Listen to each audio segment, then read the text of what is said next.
Senator Harris, welcome to North Carolina. Thank you for putting yourself out there as a black woman in such a pivotal way. We see so much uncertainty in this moment, but one thing we are sure of is that leadership is needed. My question, the perception among many young black and brown voters is that a Biden-Harris ticket may not be reflective of a hard line on the true reforms necessary in our criminal justice and social economic systems. The Better Than 45 message alone, with 6 weeks to go, needs a sharper, hard line for the base of voters protesting in this moment right now. How will a Biden-Harris ticket move past the lesser of two evils narrative being used to promote them to young black voters and get in tune with the issue base of the criminal justice community?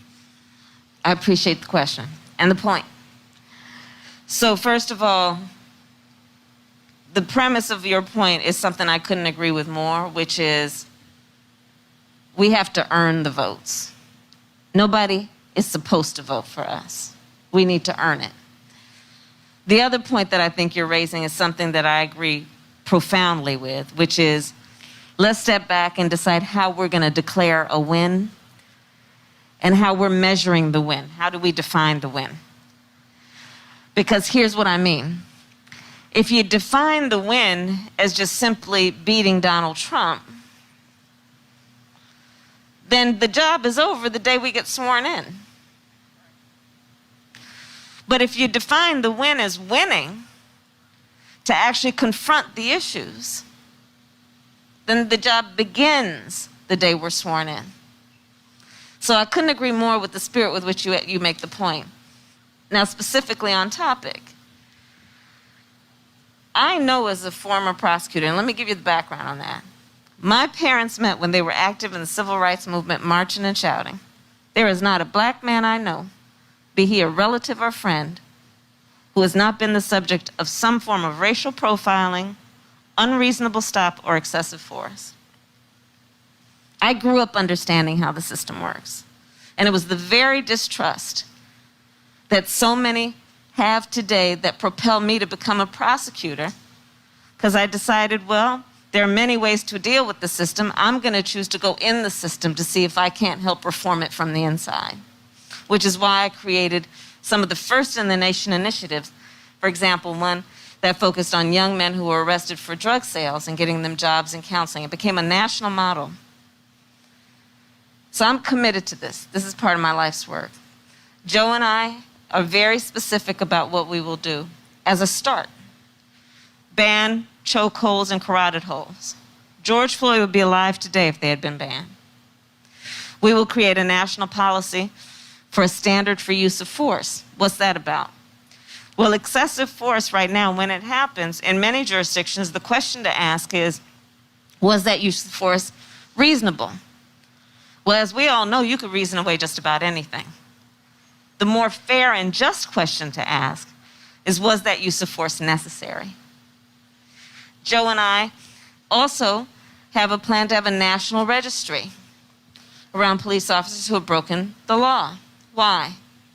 Because in many places where there has been excessive force, as an example, because the burden to prove it, see the earlier point I made, is so high, sometimes those cases just go by administrative process.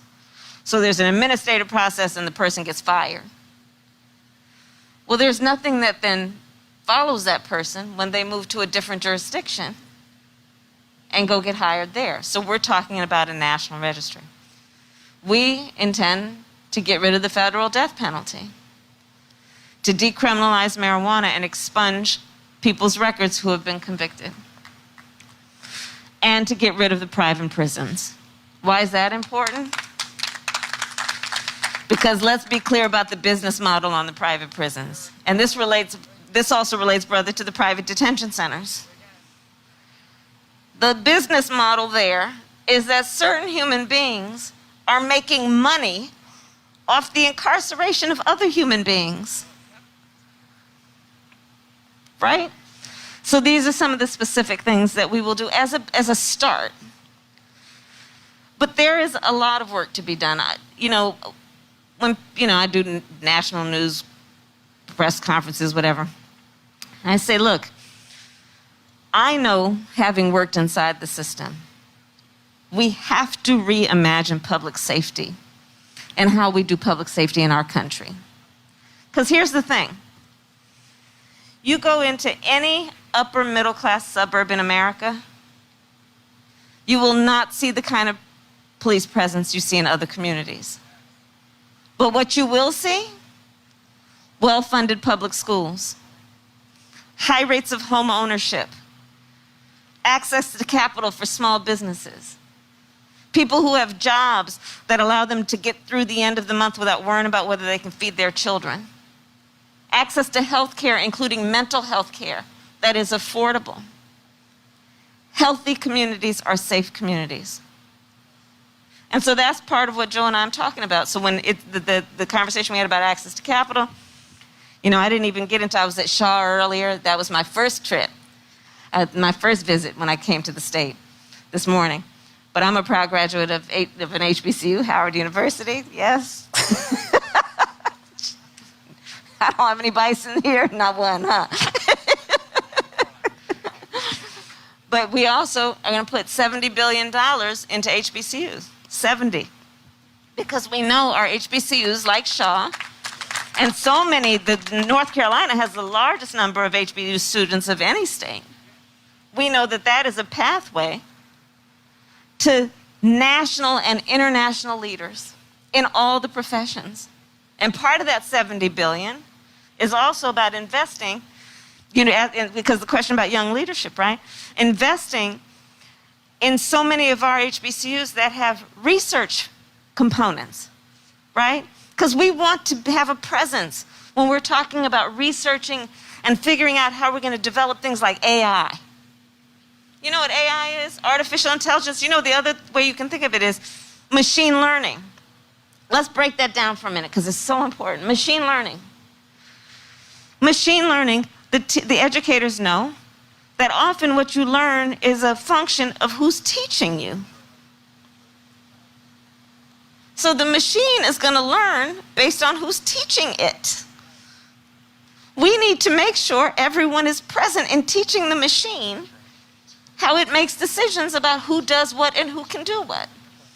Investing in HBCUs around things like research and development, it'll have a profound impact. So these are some of the ways that we think about it that are about the criminal justice system, but it is also about the investment that we need to make in healthy communities. I talked about home ownership. Again, North Carolina, you know the history of redlining, the history of folks being denied access even when they built up and saved the capital to being able to buy in neighborhoods where they would appreciate the value of their home. We're talking about a $15,000 tax credit, and this is again for young leaders, a $15,000 tax credit for new homeowners to help for down payments and closing costs. Because especially for us, and for most Americans, home ownership is their greatest source of wealth and intergenerational wealth, right?